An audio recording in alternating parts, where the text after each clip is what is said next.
মানুষ যদি ভোট দিতে না পারে তাহলে ট্রাইব্যুনালের দরকার কি? কিভাবে ভোটার তালিকা ফ্রিজ করে দিতে পারে কমিশন?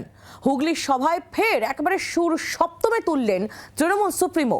বার্তা দিলেন ফের সুপ্রিম কোর্টে দৃষ্টি আকর্ষণ করতে পারেন তিনি। বললেন বিজেপির বন্দুক সিন্দুককে ভয় পায় না জনতা। চৈত্র সেনের মতো ভোটারদের নাম বাদ দিয়েছে কমিশন। মঙ্গলবার মতুয়াগড় থেকে এই ভাষাতেই আক্রমণ শানিয়েছিলেন তৃণমূল সুপ্রিমো। বুধবার হুগলির 3টি সভা থেকে ট্রাইব্যুনালের ভূমিকা নিয়ে প্রশ্ন তুললেন তিনি। প্রচার মঞ্চে তৃণমূলের আইনজীবী কল্যাণ বন্দ্যোপাধ্যায়ের কাছে এর উত্তর খোঁজারও চেষ্টা করেন। ট্রাইব্যুনালের কথা যখন হচ্ছে, অর্থাৎ যাদের নাম কেটে যাচ্ছে তারা ট্রাইব্যুনালে গিয়ে আবেদন করতে পারবে, সেখানে কেন সেই ট্রাইব্যুনালে কোনো কিছু ঠিক হওয়া বা নিষ্পত্তি হওয়ার আগে সেক্ষেত্রে প্রথম ফেজের ভোটার লিস্ট সেটা ফিক্স করে দেওয়া হচ্ছে বা ফ্রিজ করে দেওয়া হচ্ছে? Supplementary list is frozen. The first phase voter list is frozen. Supplementary list is frozen because of the operation of this statute. Statutory operation. Operation of? Statutory provision. Statutory প্রভিশনটা হচ্ছে যেদিনকে লাস্ট ডেট অফ নমিনেশন সেদিনকে list frozen হয়ে যায়। এখানে ট্রিব্যুনালে যে নামগুলো হলো না তার জন্য কে দোষী?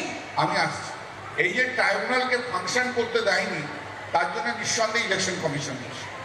কিন্তু এর সঙ্গে সঙ্গেও সুপ্রিম কোর্টের কাছেও আমাদের আবেদন থাকে, ভারতবর্ষের মানুষের এভাবে সাংবিধানিক অধিকার টেকনিক্যাল ওয়েতে কেড়ে নেওয়া যায়। খোলাখুলি বলো না বাবা, কারোর নাম ডিলিশন আর কাউকে কনসেশন কেন করলে?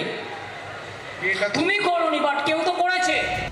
এই নিয়ে আবার সুপ্রিম কোর্টের দৃষ্টি আকর্ষণ করবেন বলে জানান মমতা বন্দ্যোপাধ্যায়। শ্রীরামপুরের সভা থেকে বিজেপি ও কমিশনকে একযোগে নিশানা করেন তিনি। এর আগে একাধিক সভায় মমতা বন্দ্যোপাধ্যায় তিনি স্পষ্ট বলেছেন যে তিনি কোনোভাবেই মাথা নত করবেন না। আর আজকের সভা থেকে, অর্থাৎ শ্রীরামপুরের যে সভা ছিল তার, সেই সভা থেকে তিনি স্পষ্ট বলছেন তিনি 1 ইঞ্চিও জমি ছাড়বেন না। মরে যাবো, 1 ইঞ্চি জমি ছাড়বো না। কাকে ভয় পাবো? বিজেপিকে? হ্যাঁ, ডান্ডাকে ভয় পাইনি, সারা শরীরে ডান্ডার বাড়ি। যাদের নাম এসআইআরে কাটা হচ্ছে তাদের ভোটেই মোদি প্রধানমন্ত্রী হয়েছে বলেন দাবি করেন মুখ্যমন্ত্রী। সব মিলিয়ে এসআইআর নিয়ে যে লড়াই চালিয়ে যেতে চান প্রতি সভা ঘুরে সেই বার্তাই দেন তৃণমূল সুপ্রিমো।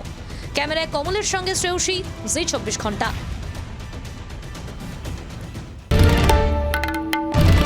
বাংলার আওয়াজ, বাঙালির আবেগ, জি 24 ঘন্টা।